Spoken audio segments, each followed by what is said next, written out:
Hello everyone, कैसे हैं आप सब। तो आज की इस क्लास में आप सबके लिए क्लास 12 होम साइंस का 40 वायरल क्वेश्चन लेकर आ चुका हूं। तो आज की इस क्लास में जो 40 क्वेश्चन लेकर आए हैं ये सारे आपके बोर्ड एग्जाम के लिए काफी इंपॉर्टेंट है, क्योंकि यहां से मैं आपको जो क्वेश्चन कवर कराऊंगा सीधे आपको बोर्ड एग्जाम में देखने को मिलेगा। इसलिए आप लोग आज की इस क्लास को पूरा देखिएगा। क्लास अच्छी लगे तो आपको लाइक कर देना, अपने दोस्तों में आपको शेयर भी कर देना है। अगर आपने इस चैनल को अभी तक सब्सक्राइब नहीं किया है तो आपको सब्सक्राइब कर लेना है, क्योंकि आपको इस चैनल पर उन सभी क्वेश्चन को कवर कराया जाता है जो सीधे आपको बोर्ड एग्जाम में देखने को मिलेगा। इसलिए आप लोग जरूर से सब्सक्राइब कर लीजिएगा। तो बिना टाइम को वेस्ट किए हम लोग क्वेश्चन की ओर चलेंगे और आप लोग साथ साथ में आंसर देते चलेगा। अगर आपको आंसर पता है नहीं पता है तो आपको स्क्रीनशॉट जरूर से ले लेना, ताकि आप बात को रिवाइज कर सके। जी हाँ, तो फर्स्ट क्वेश्चन जो है स्क्रीन पे आ चुका है, देखिए फिर आंसर कीजिए कौन सा ऑप्शन राइट होगा। किसी व्यक्ति को व्यक्तिगत रूप से जानने के पहले सबसे पहला प्रभाव जो पड़ता है वो होता है, तो वो कौन सा प्रभाव होता है सबसे पहले यहाँ पे आप सबको बताने हैं। यहाँ पे वन में कौन सा ऑप्शन हो जाएगा, बिल्कुल ऑप्शन नंबर ए राइट हो जाएगा। जी हाँ, यानी सबसे पहले व्यक्ति से मिलने के बाद उसका जो परिचय होता है उसके परिधानों यानी उसके कपड़े से होता है, इसलिए यहाँ पे क्या होगा, ऑप्शन नंबर ए बिल्कुल राइट हो जाएगा। अब देखेंगे हम लोग नेक्स्ट क्वेश्चन, क्वेश्चन नंबर 2 की ओर। यहाँ पे क्वेश्चन नंबर 2 को भी देखिए, फिर आंसर कीजिए कौन सा ऑप्शन राइट होगा। भौतिक साधन होते हैं, यहाँ पे आपको बताने की भौतिक साधन होते हैं, तो यहाँ पे कैसे होते हैं आप सबको बताने हैं। दिखाने हेतु लाभदायक, अनावश्यक या सर्वसुलभ, तो यहाँ पे 2 में कौन सा ऑप्शन राइट हो जाएगा, बिल्कुल ऑप्शन नंबर डी हो जाएगा, यानी सर्वसुलभ होते हैं। अब बढ़ेंगे हम लोग क्वेश्चन नंबर 3 की ओर। तो यहाँ पे क्वेश्चन नंबर 3 को भी देखिए, फिर आंसर कीजिए कौन सा ऑप्शन राइट होगा। तो यहाँ पे 3 में पूछा गया है कि अपमिश्रण रोकने के लिए निम्न उपाय किए जा सकते हैं, इनमें से कौन से उपाय किए जा सकते हैं अपमिश्रण को रोकने के लिए, यहाँ पे आपको बताने हैं। तो यहाँ पे कौन सा होगा, ऑप्शन ए बी सी या डी। तो यहाँ पे बिल्कुल ऑप्शन नंबर डी करेक्ट हो जाएगा, उपयुक्त सभी, यानी प्रसिद्ध ब्रांड से खरीदारी, उसके बाद सरकारी नियमों का पालन, शुद्धता का प्रभाव, इन सभी हो जाएगा। अब बढ़ेंगे हम लोग क्वेश्चन नंबर 4 की ओर। तो क्वेश्चन नंबर 4 को भी देख लीजिए क्या पूछा गया है। स्वच्छ जल होता है, तो स्वच्छ जल कैसा होता है आप सबको बताने हैं, रंगहीन, गंधहीन, स्वादहीन या उपयुक्त सभी। तो आप सबको बताया कि स्वच्छ जल रंगहीन है, इसमें कोई कलर नहीं होता है, कोई गंध भी नहीं होती है और कोई स्वाद भी नहीं होता है, इसलिए यहाँ पे क्या होगा, ऑप्शन नंबर डी बिल्कुल राइट हो जाएगा। तो अब बढ़ते हैं हम लोग क्वेश्चन नंबर 5 की ओर। यहाँ पे 5 को भी देखिए, फिर आंसर कीजिए कौन सा ऑप्शन राइट होगा। बचत की आवश्यकता होती है, तो बचत की आवश्यकता क्यों होती है, यानी लोग सेविंग क्यों करते हैं, यहाँ पे आप सबको बताने हैं। तो यहाँ पे 5 में हो जाएगा ऑप्शन नंबर डी, यानी उपयुक्त सभी, यानी कि लक्ष्यों की प्राप्ति में, जीवन स्तर बढ़ाने में, उसके बाद सुरक्षा प्रदान करने के लिए। तो अब देखेंगे हम लोग क्वेश्चन नंबर 6 को। तो क्वेश्चन नंबर 6 को भी देखिए, पूछा गया है कि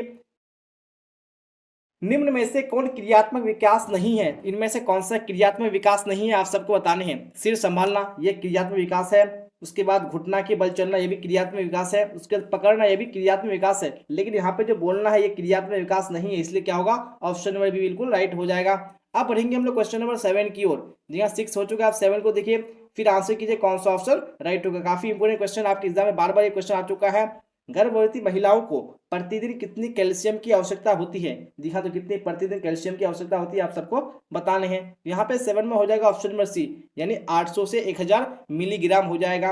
अब बढ़ेंगे हम लोग क्वेश्चन नंबर 8 की ओर। यहाँ पे क्वेश्चन नंबर 8 भी आ चुका है, पूछा गया है कि वृद्धि और विकास को प्रभावित करने वाले कारक हैं, इनमें से कौन से कारक हैं जो वृद्धि और विकास दोनों को प्रभावित करते हैं, यहाँ पे आपको बताने हैं। यहाँ पे 8 में हो जाएगा ऑप्शन नंबर डी, इनमें से सभी, यानी पोषण भी प्रभावित करता है, वातावरण भी और अंतःस्रावी ग्रंथियां भी।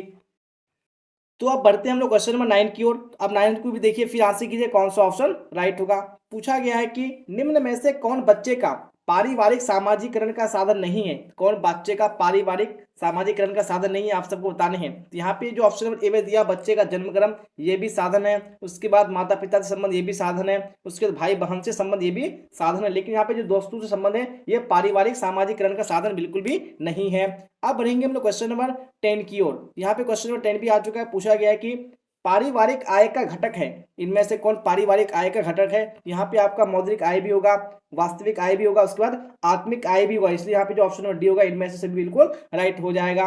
अब बढ़ेंगे हम लोग क्वेश्चन नंबर 11 की ओर। यहाँ पे क्वेश्चन नंबर 11 भी स्क्रीन पे आ चुका है, पूछा गया है कि उपभोक्ता का अधिकार नहीं है, इनमें से कौन सा उपभोक्ता का अधिकार नहीं है आप सबको बताने हैं। चयन का, तो ये चयन का अधिकार है उपभोक्ता के पास, क्षतिपूर्ति का भी है, उसका शिकायत दर्ज करने का भी है, लेकिन यहाँ पे जो ऑप्शन सी में दिया हुआ दुकान पर रेड करने का, ये बिल्कुल भी अधिकार नहीं है उपभोक्ता का। अब बढ़ेंगे हम लोग क्वेश्चन नंबर 12 की ओर। यहाँ पे पूछा गया है कि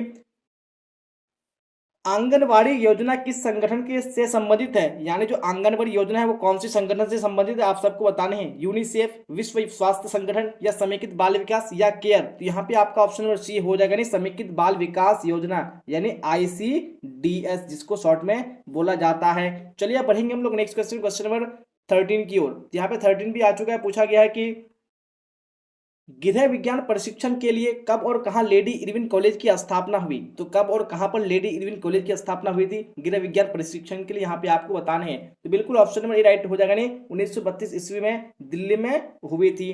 अब पढ़ेंगे हम लोग क्वेश्चन नंबर 13 हो चुका है, 14 को देख लेते हैं। 14 में पूछा गया है कि अतिसार किससे फैलता है, यानी जो डायरिया है वो किससे फैलता है आप सबको यहाँ पे बताने हैं। तो 14 में कौन सा होगा, बिल्कुल ऑप्शन नंबर बी हो जाएगा, यानी विब्रियो कोमा से फैलता है।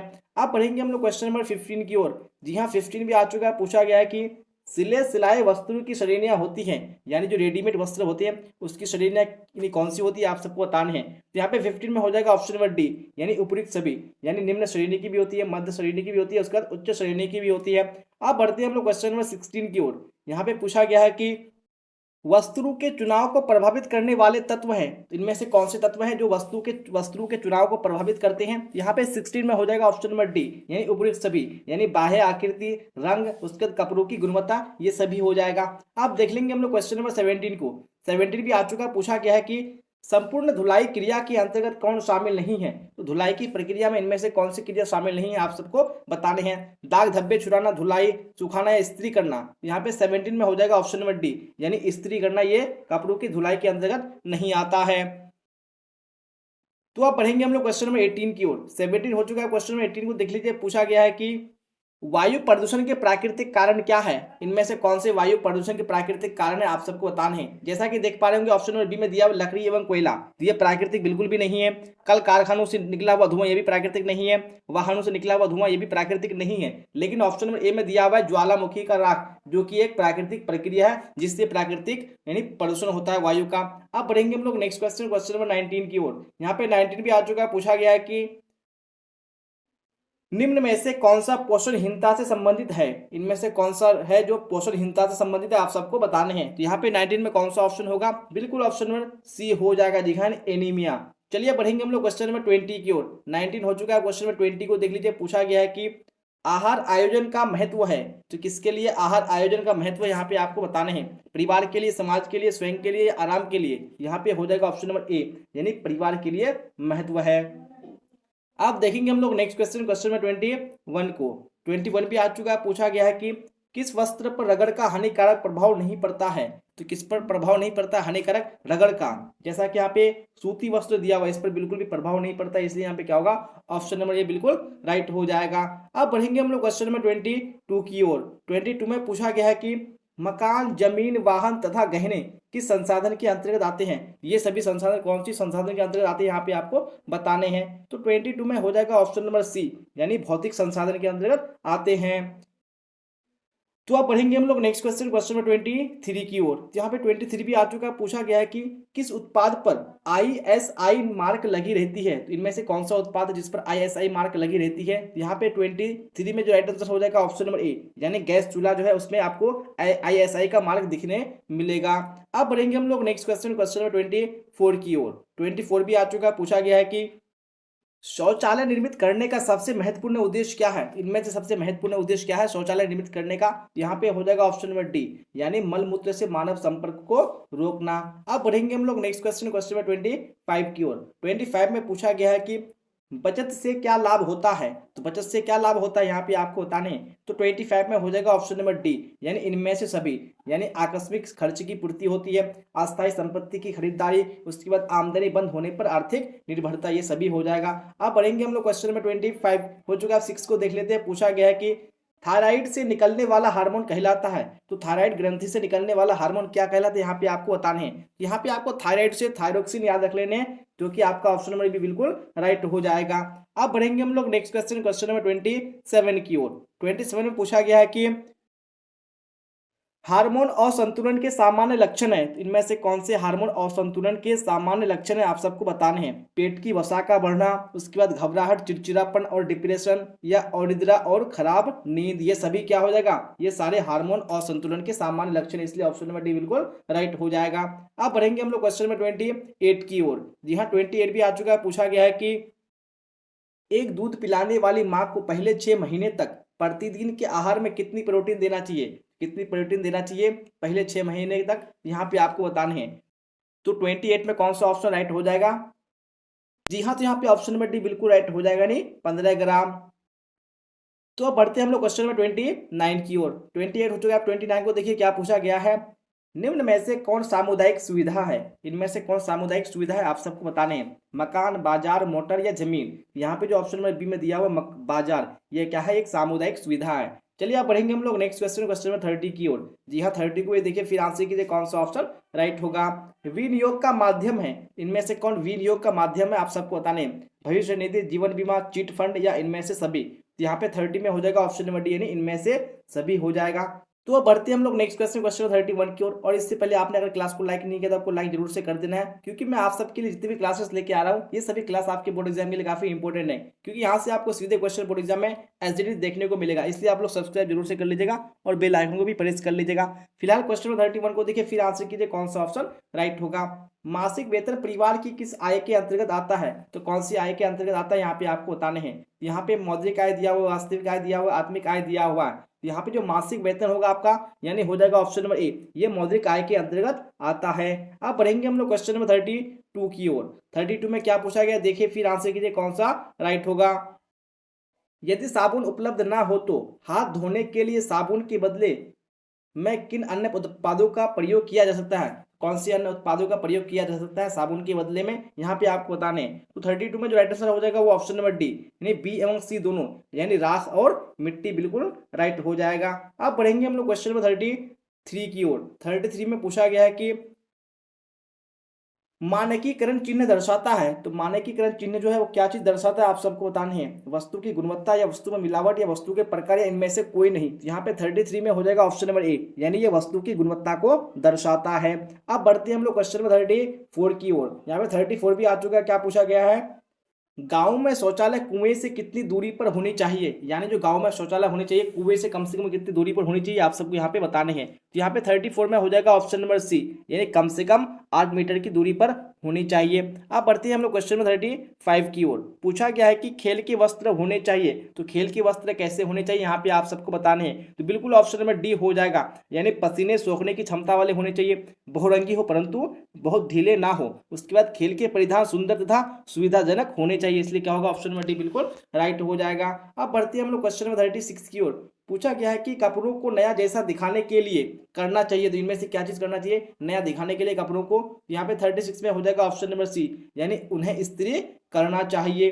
अब बढ़ते हैं हम लोग क्वेश्चन नंबर 37 की ओर। 36 हो चुका। 37 में पूछा गया है कि वस्तुओं पर धब्बे छुड़ाने की विधि नहीं है, इनमें से कौन सी विधि धब्बे छुड़ाने की नहीं है आप सबको बताने हैं। तो रासायनिक एक विधि है, चूषक भी एक विधि है, उसके बाद घोलक भी एक विधि है, लेकिन यहाँ पे भौतिक विधि नहीं है, इसलिए क्या होगा ऑप्शन नंबर डी बिल्कुल राइट हो जाएगा।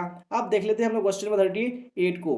पूछा गया है कि वायु प्रदूषण में योगदान देने वाले गैस कौन नहीं है, तो कौन से गैस वायु प्रदूषण नहीं करती आप सबको बताने। तो कार्बन मोनोऑक्साइड बहुत ही जहरीली गैस है, क्लोरोफ्लोरोकार्बन ये भी जहरीली गैस है, उसके यहाँ पे जो नाइट्रोजन डाइऑक्साइड ये भी गैस है जो प्रदूषित करता है, लेकिन यहाँ पे जो ऑक्सीजन है ये बिल्कुल भी प्रदूषित वाले गैस नहीं है, इसलिए ऑप्शन नंबर सी बिल्कुल राइट हो जाएगा। अब देख लेते हैं हम लोग नेक्स्ट क्वेश्चन, क्वेश्चन नंबर 39 को। 39 में पूछा गया है कि निर्जलीकरण के कारण पीड़ित रोगी को पिलाकर बचाया जा सकता है, तो क्या चीज पिलाकर बचाया जा सकता है निर्जलीकरण रोगी को। यहाँ पे हो जाएगा ऑप्शन नंबर ए, यानी ORS का घोल पिला करके उसको बचाया जा सकता है। अब देख लेते हैं हम लोग नेक्स्ट क्वेश्चन, क्वेश्चन नंबर 40 को।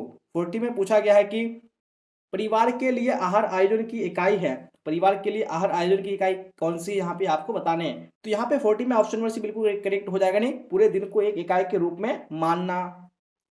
जी हाँ, तो इसी क्वेश्चन के साथ मैंने आज की इस क्लास में आपको होम साइंस का 40 वायरल क्वेश्चन कवर करा दिया और मुझे उम्मीद है कि मैंने जो क्वेश्चन कवर कराया यहाँ से आपको सीधे क्वेश्चन बोर्ड एग्जाम में जरूर देखने को मिलेगा। इसलिए आपने पूरा क्लास को नहीं किया तो फिर से कर लेना है और क्लास अच्छी लगी हो तो आपको लाइक जरूर से कर देना है और आपने इस चैनल को सब्सक्राइब नहीं किया तो आपको बिल्कुल भी देरी नहीं करना है, क्योंकि मैं आपको इस चैनल पर उन सभी क्वेश्चन को कवर कराता हूँ जिनसे आपको सीधे क्वेश्चन बोर्ड एग्जाम में देखने को मिलेगा। इसलिए आप लोग सब्सक्राइब जरूर से कर लीजिए और बेल आइकन को प्रेस कर लीजिए और क्लास कैसी लगी आप लोग कमेंट बॉक्स में जरूर बताइएगा। तो यहाँ तक बने रहने के लिए आप सबका धन्यवाद। फिर मिलते हैं अगली क्लास में। Till then bye bye, tata, see you on the next class.